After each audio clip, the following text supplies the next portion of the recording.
Dunia adalah sebuah tempat yang dipenuhi dengan orang-orang yang bodoh dan mereka ada di mana-mana. Itu merupakan masalah yang terus terjadi di masa lalu, di mana segala hal terasa begitu menyedihkan.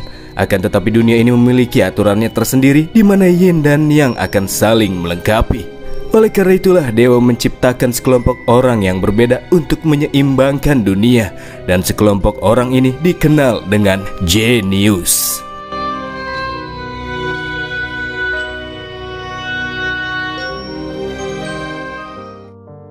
Scene kali ini akan memperlihatkan si Mai yang juga kerap kali dipanggil dengan Zongda oleh orang-orang, di mana dia nampak terlihat tengah menunggang kuda dan sedang dalam perjalanan menuju suatu tempat. Sampai akhirnya tak berselang lama muncullah seorang penunggang kuda lain yang datang untuk menyapanya, dan dia bernama Tiande yang merupakan kenalan si Mai. Bagi Tiande, pertemuan tak disengaja yang kini terjadi di antara mereka merupakan sebuah takdir, sebab Tiande sendiri berniat untuk meminta sebuah bantuan kepada si Mai. Atas permintaan kenalannya ini, si Mai sempat menolak karena ia merasa tidak bisa membantu. Dengan alasan si Mai tidak mengetahui hal apapun selain kemampuan perhitungan matematika. Apalagi dia juga memiliki sebuah pekerjaan yang harus ia tunaikan. Jadi si Mai harus tetap menolak permintaan bantuan dari Tiande tanpa mau tahu apakah isi dari permintaannya itu. Ya, tapi karena Tiande ini terus berusaha membujuk, ujung-ujungnya si Mai pun berhasil diangkut sama Tiande. Dan kini keduanya sudah tiba di sebuah tempat bernama Camping Yang. Ini merupakan camp salah satu jenderal bawahan Yuan Shao. Fakta ini membuat si Mai merasa tidak yakin apakah ia diperbolehkan untuk masuk ke dalamnya ataukah tidak, mengingat dia ini cuma orang luar yang tidak berkepentingan. Masa bodoh dengan masalah tersebut, Tiande pun langsung mendorong si Mai untuk tetap masuk ke dalam. Di sana juga ada seorang bapak-bapak yang merasa heran dengan Tiande yang kembali datang ke tempat tersebut, padahal sebelumnya ia mengira kalau Tiande sudah menyerah dalam suatu permasalahan. Dari hal inilah kita mendapati bahwa Tiande sengaja membawa si Mai untuk menuntaskan sebuah problema yang tidak bisa diselesaikan olehnya. Setelah bisa masuk ke dalamnya, Tiande kemudian menunjukkan kepada si Mai bahwa di tempat tersebut sudah berkumpul para penasihat militer dari tentara sekutu Guandong. Alasan mengapa orang-orang pintar tersebut berkumpul di tempat ini itu dikarenakan mereka ingin memecahkan sebuah pesan tersembunyi yang terdapat di dalam kain berukuran besar yang terdapat di dalam ruangan tersebut. Ini merupakan selembar kain besar yang didapatkan dari tentara pembawa pesan Xiliang yang dicegat oleh tentara pihak Yuan Shao. Di dalam lembaran kain besar tersebut berisikan kalimat-kalimat yang menerangkan apabila Dongzhou ingin salah satu jenderalnya yang bernama Gou Si menyerang camp ini besok. Tapi bila melihat jumlah, seharusnya pasukan yang dibawa oleh Gou Si takkan mungkin bisa menang melawan orang-orang dari camp ini, yang membuat pesan yang terdapat di dalam kain tersebut sangatlah mencurigakan. Oleh karena itulah semua orang menganggap pasti masih terdapat sebuah pesan lain yang sengaja disembunyikan di dalam kain itu, dan kebenarannya harus diverifikasi. Tiande memberitahukan kepada si Mai yang katanya masih belum berpengalaman kalau hal-hal semacam ini disebut dengan metode mengganggu pikiran lawan dalam seni berperang. Orang-orang Xiliang yang percaya dengan tahayul suka menggunakan kain dengan tulisan suci di atasnya untuk menyampaikan pesan yang penting. Maka dari itulah Jenderal Yan Liang sengaja memanggil semua penasihat militer untuk bisa memecahkan teka-teki yang terdapat di dalam kain tersebut. Namun setelah melihatnya, tetap saja para penasihat yang katanya pintar-pintar ini masih belum bisa memecahkan teka-teki di dalamnya. Dan karena para penasihat ini masih belum bisa menemukannya sampai sekarang, mereka kini sudah mulai merasa ragu apakah memang benar terdapat sebuah pesan tersembunyi di dalam kain tersebut ataukah tidak. Di antara para penasihat militer di sana, si Mai juga melihat seorang yang ia kenal, dan itu adalah seorang ahli strategi pertama Guandong yang bernama Gotu. Jadi bukan para penasihat saja, bahkan ahli strategi pun ikut andil dalam permasalahan ini. Gotu yang juga merasakan hal yang sama dengan orang-orang yang lainnya pun marah-marah. Pria ini pergi sambil menyarankan kepada semua orang untuk pulang dan tidur saja ke camp mereka masing-masing, sebab di dalam lembaran kain tersebut sama sekali tidak ada petunjuknya, ucapnya. Lihat apabila Gotu si ahli strategi saja menyerah, membuat semua orang kini hanya bisa berharap dengan seorang pria pintar lainnya yang bernama Pang Ji. Namun orang bernama Pang Ji yang mereka sebut-sebutkan juga sudah pergi, di mana fakta ini membuat Tiande merasa senang karena Pang Ji ini merupakan seorang saingan berat paman Tiande, yaitu Tian Feng. Dikatakan bahwa Pang Ji ini sangat luar biasa dan dia adalah seorang jenius yang terkenal di Henei saat ia masih muda, yang setara dengan kelompok Sui Jing saat ini. Tapi dia juga masih belum bisa memecahkan teka-teki kain. Oleh karena itulah di sini Tiande meminta bantuan kepada si Mai untuk menolongnya memecahkan teka-teki tersebut. Tapi sekali lagi si Mei malah menolak karena ia menganggap Tiande itu lebih hebat daripada dirinya. Agar si Mei mau membantunya, Tiande mengatakan bahwa rahasia Si Liang pasti berkaitan dengan susunan teks pada kain. Dan isi pesan tersembunyi yang ada di dalamnya itu bukan tentang literasi, melainkan perhitungan matematika. Tiande mengakui bahwa ia memang merasa lebih unggul dalam banyak hal pada saat di akademi. Tapi menurutnya jika masalahnya berkaitan dengan matematika, maka si Mei jauh lebih unggul dari dirinya. Jadi dengan bakat yang ia miliki dan digabungkan dengan kemampuan matematika si Mei, Tiande yakin takkan ada teka-teki di dunia ini yang tak bisa keduanya pecahkan bila mereka menyatukan kekuatan.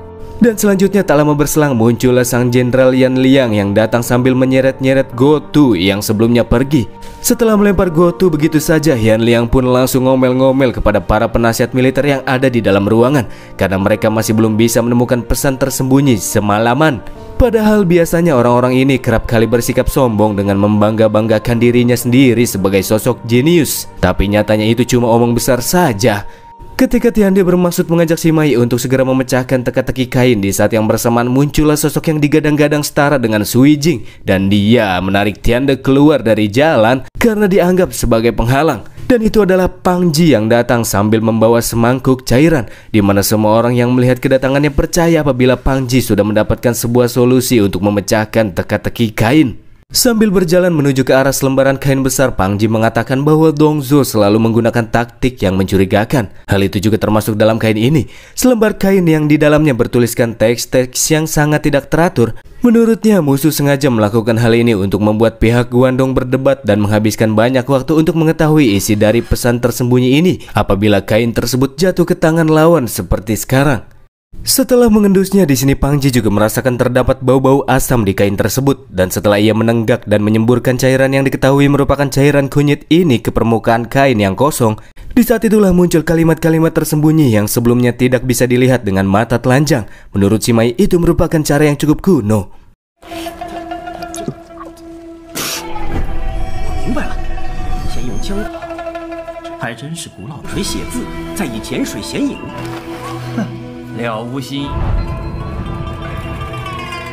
Dan ketika para penasihat militer membaca isi kalimat tersembunyi ini, didapati bahwa Guoxi dari Si Liang bersama dengan pasukannya akan menyerang dari depan. Namun mereka juga akan melancarkan serangan bokong dengan bantuan salah satu jenderal Si Liang. Dengan begitu maka bisa dipastikan bahwa camp ini bisa diratakan. Di sini Yan Liang merasa sangat bangga karena Pang Ji sudah menemukan isi pesan tersembunyi pada kain tersebut. Ia juga langsung meminta kepada pasukan beratnya pergi ke Gunung Long, menempatkan mereka di sana untuk dapat bertahan dari serangan belakang nantinya. Dari arah lain, Tiande menganggap apabila Pang Ji sangat beruntung karena ia bisa memecahkan teka-teki yang ternyata bisa dipecahkan hanya dengan metode kuno seperti ini. Si Mei pun menjawab apa memang benar itu hanya sebuah keberuntungan. Di mana kata-kata si Mei malah membuat Tiande harus mengakui apabila Pang Ji memang benar-benar orang yang sangat berbakat karena dia bisa memikirkan sebuah metode yang bahkan tidak sempat terpikirkan oleh para penasihat militer yang lainnya. Walaupun metode yang ia gunakan itu terbilang kuno, tapi itu benar-benar berhasil. Karena isi pesan tersembunyi sudah terpecahkan, Tiande yang merasa tidak ada lagi hal yang mesti mereka lakukan di sana pun mengajak si Mei untuk cabut dari TKP. Akan tetapi si Mei malah terdiam dan mulai serius menatap ke arah kain. Di saat yang bersamaan, seorang prajurit pun membawa laporan yang berisikan jika Master Sui Jing alias Pak Tua Sui Jing kini sudah berada di sana. Para penasihat militer yang merasa sangat antusias dengan kehadiran Pak Tua tersebut pun secara serentak langsung berdiri hanya untuk bisa melihat sosoknya. Nampak terlihat kedatangan si Pak Tua langsung mendapatkan sambutan dari semua orang termasuk dengan Jenderal Yang Liang yang terlihat amat sangat menghormatinya.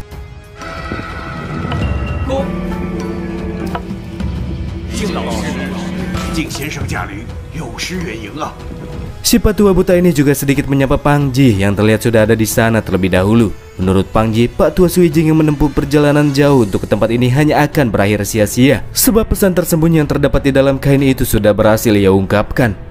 Setelah mengendus kain sama seperti Pang Ji sebelumnya, di sini Pak Tua Sui Jing juga mencium bau asam yang berasal dari kain. Dari arah lain, Pang Ji pun langsung melontarkan dark jokes bapak-bapak teman-teman. Ia mengatakan meskipun si Pak Tua itu buta, tapi penciumannya ini lebih tajam daripada anjing. Membuat seorang murid Pak Tua Sui Jing merasa kesal. Akan tetapi ia harus dihentikan oleh Pak Tua yang mengucapkan syair-syair puitis yang intinya para murid-muridnya ini harus tetap bersikap tenang ketika lawan mencoba untuk melakukan provokasi. Dari arah lain, Tiande yang kini bisa melihat sosok Pak Tua Suijing pun merasa sangat bangga sebab Pak Tua ini sangat terkenal akan pengajarannya yang mampu melahirkan banyak sekali penasihat militer terkenal di dunia. Dan salah satunya adalah Yuan Fang yang kini sudah bergabung dengan tentara sekutu Guandong. Sedangkan alasan mengapa Pak Tua Suijing datang langsung ke tempat ini itu dikarenakan ia diperintahkan oleh Yuan Shao secara langsung dan akan melihat kain berisikan pesan tersembunyi tersebut demi keamanan. Pang Ji kemudian kembali mengeluarkan dark jokes-nya. Ia mengatakan jika Tuan bisa melihat, maka lihat saja. Bukan si Pak Tua yang akan melihat, melainkan 5 orang murid yang berada di bawah ajarannya. Mereka adalah 5 dari 8 jenius yang konon katanya bila seseorang bisa mendapatkan salah satu dari mereka, maka orang tersebut bisa memenangkan dunia. Apa iya? Dikatakan pula apabila 8 jenius menampakkan dirinya ke dunia luar, maka akan ada banyak orang-orang yang akan memperebutkan mereka, dan bahkan identitas mereka saja akan sangat sulit untuk bisa diketahui.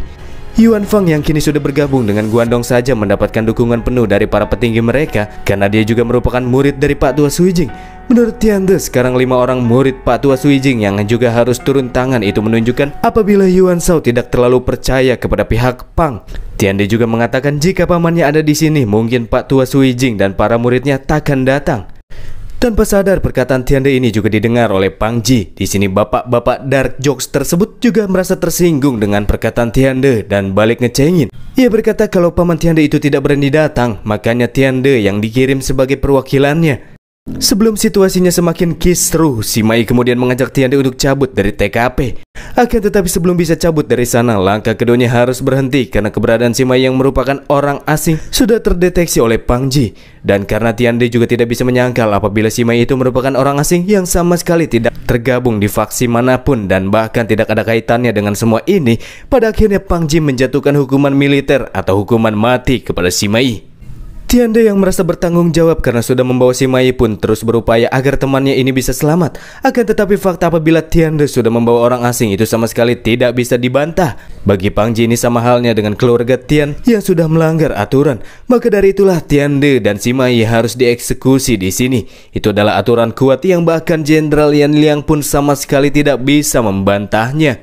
Sampai pada akhirnya para prajurit pun langsung berhenti bertindak ketika Tiande mengungkapkan bahwa teman yang ia bawa kali ini adalah Sima Yi yang berasal dari keluarga Sima. Mereka semua berhenti karena mengenal keluarga Sima yang sudah dihadiahi oleh tuan mereka Yuan Shao karena menolak membayar uang dan makanan kepada tentara Xiliang. Orang-orang di sana juga sempat mendengar rumor yang mengatakan bahwa keluarga Sima lah yang sudah mengirim seseorang untuk membunuh Shulin, si penasihat nomor 1 Dongzuo. Jenderal Yan Liang di sini mencoba menakut-nakuti Pang Ji, mengatakan kalau dia menghabisi Sima, maka bisa saja keluarga Pang akan dibantai habis oleh para pasukan sisa. Namun Pang Ji tidak takut sebab ia beranggapan kalau itu hanya sekedar rumor saja. Ya, terlepas dari siapakah orang yang sudah membunuh Shulin, menurut Tiande fakta akan keluarga Sima yang menolak untuk membayar uang dan makanan kepada tentara Xiliang itu jelas menunjukkan apabila Sima merupakan keluarga yang setia kepada Guandong. Tiande yang merasa bertanggung jawab penuh atas kejadian ini pun bersedia untuk menanggung konsekuensinya. Dan ya, tentu saja Pang Ji akan mendakwa Tiande dengan hukuman yang sama dengan si Mai. Dengan kedua tangannya yang kini sedang dipegang oleh para prajurit, Tiande meminta maaf kepada si Mai sebab karenanya dia malah harus ikut terbawa dalam masalah internal yang kini terjadi. Dan sebelum keduanya dieksekusi, si Mai pun angkat bicara. Dia memulai sesi negosiasi di mana ia akan memecahkan teka-teki kain. Dan bila ia mampu melakukannya, maka dia dan juga Tiande harus dibebaskan atas hukuman mati yang kini dilayangkan kepada mereka berdua. Kata-kata yang diucapkan oleh si Mai malah menjadi bahan candaan bapak-bapak di sana. Mereka beranggapan mana mungkin bisa anak orang kaya yang tidak berguna sepertinya mampu memecahkan teka-teki yang bahkan tidak bisa para bapak-bapak ini pecahkan. Si Mai sendiri berjanji kalau dia akan bersedia menerima hukuman apabila dia gagal memecahkan teka-tekinya atau didahului oleh para murid Suijing. Pang Ji yang merasa tertarik dengan keberanian si Mai pun pada akhirnya menyetujui permintaan tersebut. Dan sebagai bukti resmi dari janji di antara keduanya, Pang Ji menggunakan stempel keluarganya. Dengan begitu maka si Mai mau tidak mau harus bisa menyelesaikan teka-teki, karena jika tidak maka dia dan Tiande akan benar-benar dihukum mati. Setelah menyepakatinya, Tiande yang sudah dibebaskan sementara waktu merasa apabila perbuatan Sima yang kini mau adu otak sama kelompok Suijing itu sangat gila. Tiande yang mencoba untuk menghentikannya pun dihiraukan begitu saja oleh si Mai yang terus melangkah ke arah kain, di mana kelima murid Suijing nampak tengah fokus melakukan analisa mereka. Si Mai yang terlalu dianggap berani menantang murid-murid Sui Jing juga sempat mendapatkan cibiran dari para bapak-bapak penasihat militer. Setelah mengetahui apabila si Mai adalah adik si Malang, mereka merasa jika saja si Malang yang ada di sini, mungkin ia bisa menyelesaikan teka-teki tersebut, tapi cuma 10% saja. Sementara itu Tiande menganggap mungkin ini merupakan taktik yang digunakan oleh si Mai untuk mengulur waktu. Sebab meskipun mereka berdua bergabung sekalipun, Tiande merasa ia dan si Mai masih belum mampu mengalahkan orang-orang dari Sui Jing. Dan kini baginya harapan untuk bisa selamat ada berada di tangan pamannya Tian Feng. Ya, dia tidak berharap kepada si Mai karena Tiande dan juga semua orang di sana masih belum ada yang mengetahui fakta bahwa terdapat seekor serigala tertidur yang tinggal di dalam keluarga Sima. Tak lama berselang, salah satu murid Sui Jing yang disebut murid ketujuh mengatakan kepada gurunya kalau ia mendapatkan sebuah petunjuk. Ia juga meminta kepada sang guru untuk keluar jalan-jalan cari angin sebentar. Patua Sui Jing selanjutnya bertanya setelah murid ketujuhnya sudah mendapatkan sedikit petunjuk, siapa lagi hayo yang udah nemuin petunjuk atau mungkin malah bisa memecahkan teka-tekinya. Di antara 4 orang murid yang masih ada di sana, salah satu dari mereka yakni murid ke-6 pun mulai mengeker-ngeker kain dan tak lama berselang, bingo! Ia pun menemukan sebuah pecahan misteri yang tidak diketahui oleh semua orang. Setelah si murid ke-6 ini mengambil dan meletakkan lembaran kain tersebut di atas permukaan lantai, semua mata yang menyaksikan aksinya pun bertanya-tanya apakah yang sedang dilakukan oleh murid Sui Jing yang satu ini. Sang murid ke-6 pun kemudian mulai melipat-lipat kain yang ia sesuaikan menurut perhitungannya. Dia juga menggunakan kuas tinta hitam untuk membentuk sebuah pola di antara tulisan-tulisan yang sudah ia lipat sebelumnya. Ini merupakan sebuah metode yang sama sekali belum pernah dilihat oleh semua penasihat militer di sana.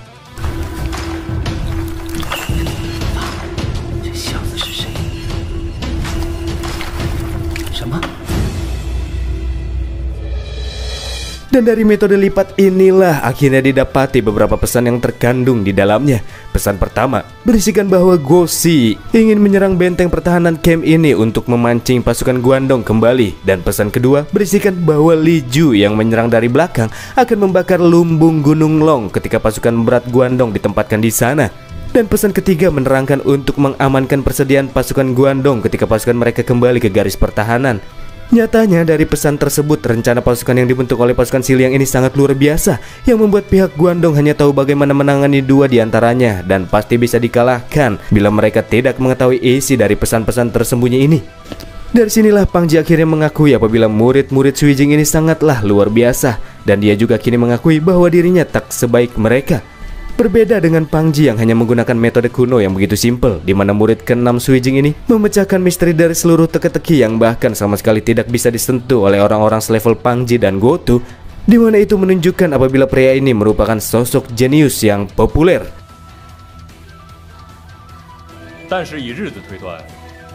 Jenderal Yan Liang merasa sangat senang karena murid ke-6 bisa memecahkan teka-teki kain. Sebab jika tidak, bisa dipastikan apabila semua pasukan yang berada di camp ini akan mati karena terjebak oleh rencana lawan. Semua orang pun mulai bertanya-tanya kepada Pak Sui Jing siapakah nama dari murid ke-6 ini.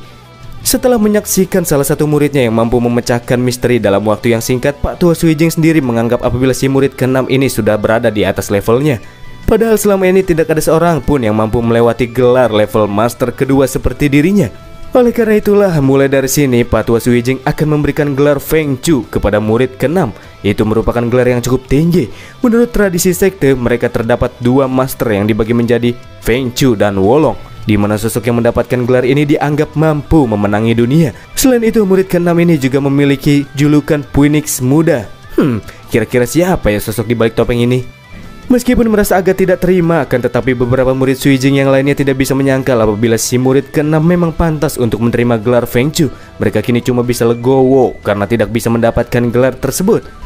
Karena situasi dirasa sedang tidak baik-baik saja, Tiande kemudian menarik si Mai untuk segera cabut dari TKP. Namun lagi dan lagi, Pang Ji menghentikannya. Karena si Mai sudah kalah, maka dia akan menagih janji tentang mereka berdua yang akan segera menerima hukuman mati. Namun sebelum Tiande dijatuhkan hukuman, si Mai mengatakan emangnya siapa yang bilang kalau prediksi Feng Chu itu benar. Dan sekarang adalah waktu baginya untuk beraksi.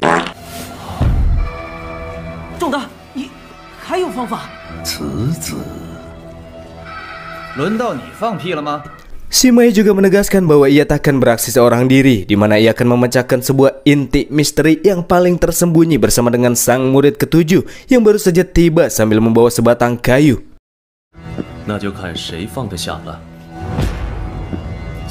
Bagi Sima Yi, jawaban yang asli itu hanya ada satu. Si murid ketujuh yang merasa apabila pikiran Sima Yi itu sejalan dengan dirinya, kemudian meminjam pedang yang dimiliki oleh Jenderal Yan Liang. Ia menggunakan pedang tersebut untuk mengukir ujung kayu yang dibawanya. Sementara murid ketujuh meraut kayunya, Sima Yi kemudian mengambil lembaran kain yang tergeletak di lantai. Di sini Pak Tua Suijing yang buta bertanya kepada seorang muridnya apakah yang dipegang oleh murid ketujuh. Si murid pun menjelaskan kalau itu adalah sebatang kayu dengan panjang sekitar 4 kaki dan tebal satu kepalan tangan yang ujungnya sedang diraut.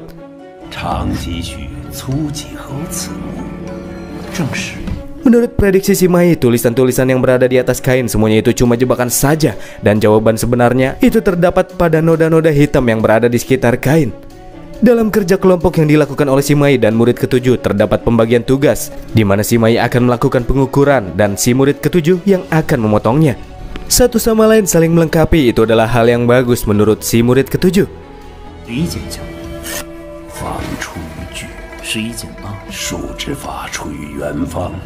Sebagai awalan, Sima Yi menggunakan metode perkalian dalam matematika, mengukur kenyataan dengan hukum matematika, lalu disederhanakan menggunakan teknik pengurangan, teknik pembagian, teknik perbandingan ukuran, teknik pemerataan, kemudian beralih ke mode pembagian lurus dari teknik persamaan. Menurut Pak Tua Suijing dan admin Worka yang cuma bisa 1 tambah 1 aja, keahlian berhitung yang dimiliki oleh kedua pria yang sedang kerja kelompok ini sangat tak terduga. Kedua orang ini juga tidak menyangka jika di dunia ini terdapat orang yang sepemikiran dengan mereka.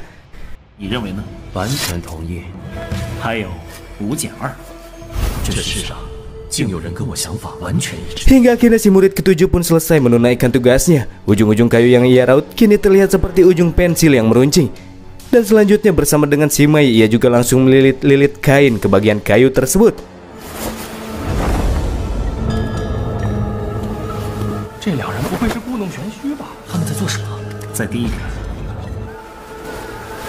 Tak lama berselang, akhirnya mulai terlihat sebuah kalimat tersembunyi yang terdapat pada kain tersebut, yang merupakan inti dari pesan tersembunyi terpenting.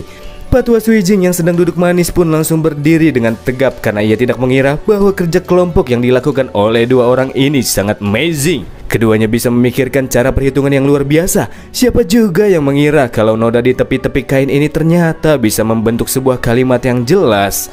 Bagi Tiande, Sima Yi dan juga murid ketujuh ini sangat hebat.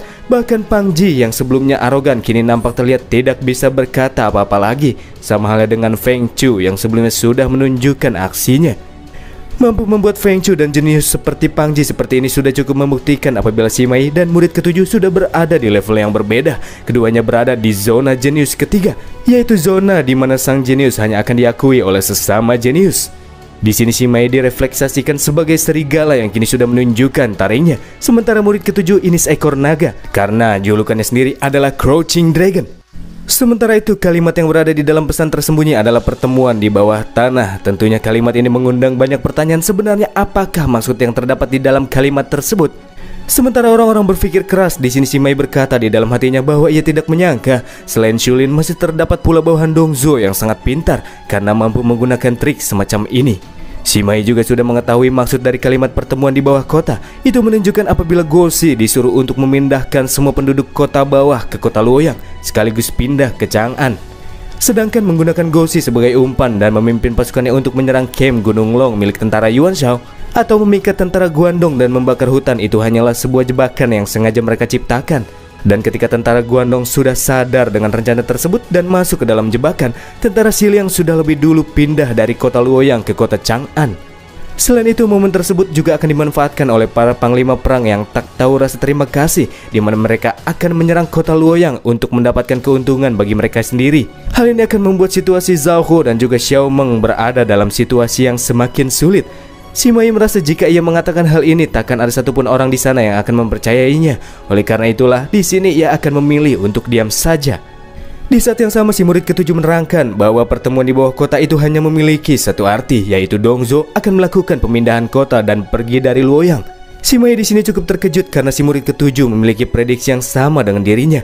Dan ternyata benar saja apa yang dipikirkan oleh si Mei.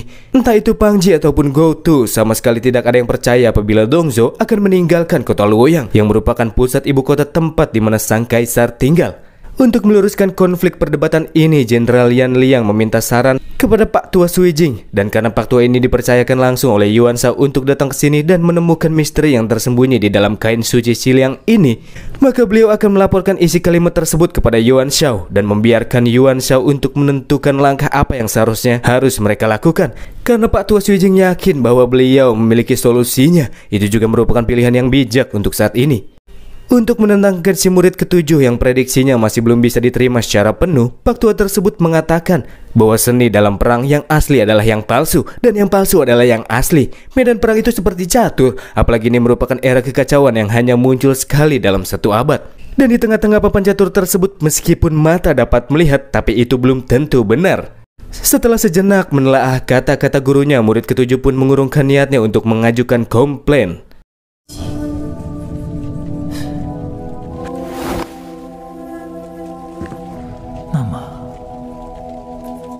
Setelah acaranya berakhir, sebelum kepulangannya, Tianda mencoba membujuk Sima untuk bertemu para jenderal yang tertarik dengan dirinya karena sekarang kejeniusannya sudah terungkap di mata publik. Sehingga banyak sekali para jenderal yang menginginkan dirinya. Akan tetapi Sima menolak dengan alasan dia tidak suka dengan kerjaan militer. Meskipun sangat disayangkan, namun karena itu pilihan Sima, Tianda pun tidak bisa menghalanginya. Dan kemudian Sima pun cabut dari camp. Sebelum pergi jauh dari sana, ia juga kembali bertemu dengan si murid ketujuh yang terlihat sedang duduk di atas batu menunggu si Mei. Crouching Dragon berterima kasih karena hari itu ia bisa mempelajari keterampilan berhitung si Mei. Hal sama juga turut dirasakan oleh si Mei. Dan setelah mengetahui kemampuan si murid ketujuh, ia berharap kalau gelar Wulong harus menjadi milik si murid ketujuh ini.